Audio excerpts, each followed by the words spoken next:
Charif Souki is one of the most colorful characters in the energy business. Greg Zuckerman chronicled him memorably in his book The Frackers. Souki is a Lebanese playboy turned LNG executive who helped found Cheniere. They export half our LNG and are a great success. Although Souki was there at the beginning, Carl Icahn found his risk appetite and compensation excessive. He was forced out. Souki soon founded Tellurian, which was billed as the next Cheniere. Sadly, this one hasn't worked out as well. Souki does a weekly video where he talks about the business and his outlook for global LNG. Last year, as Tellurian stock continued to languish, he admitted to some mistakes. Is the fact that I've made a couple of tactical mistakes in the last year that have been corrected in the last week, and what the situation of Tellurian is today.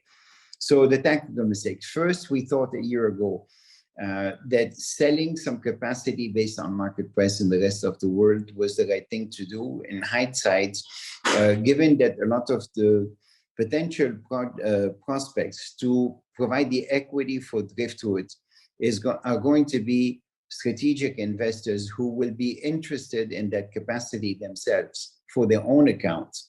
Turned out to be a mistake. So we did some house cleaning last week, and terminated 2 agreements that we had that will liberate the ability to put the capacity together with an equity investment for future investors.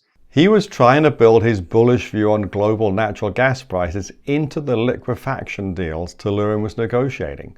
Although this created more upside, it also made financing harder to obtain because it made Tellurian more risky than if they just charged a flat fee for liquefaction like Cheniere and others.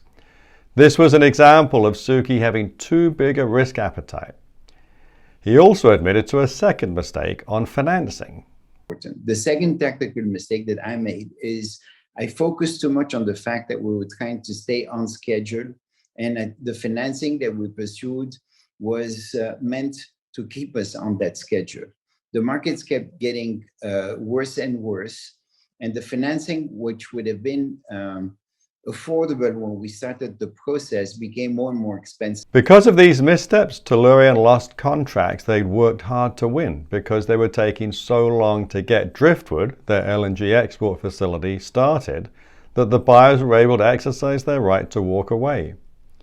More recently, as the stock has languished, Souki has blamed computers. And what has happened in recent years is the development of algorithmic trading, in other words, mathematical formulas run by machines that actually determine how your stock is trading for a very significant period of time and can continue to affect the value of a company to the upside or the downside very dramatically, run mostly by machines that have no emotions. That's always a weak argument to blame algorithmic trading for your stock price being too cheap. Algos don't stop anyone who thinks Tellurian is cheap from scooping up the shares. But the market has cooled on someone once thought to be a visionary. Souki has been well paid though. A couple of years ago he persuaded the board to pay him $20 million. We call this pay for performance in advance. It was similar to what the CEO of Cheniere was paid at that time, even though they were exporting natural gas while Tellurian was still at the starting gate. It's the type of behavior that persuaded us some years back to exit Tellurian. Now Souki is out as executive chairman. The company recently warned they might not be able to continue as a going concern. Those generous comp deals that Souki negotiated don't look as if they did much for shareholders. It's now up to the rest of the management team to see if they can salvage anything from the wreckage. When executive pay is excessive, you can vote against it or just sell your stock. The warning signs were there to see. If you're interested in learning more about the energy sector and interest rates, then don't forget to subscribe and follow us on LinkedIn and Twitter.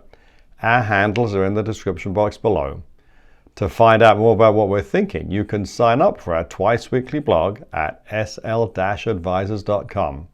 We always love to hear from you, so if you have any comments or blog ideas, please leave them down below. I'm Simon Lack. Thank you for watching this video.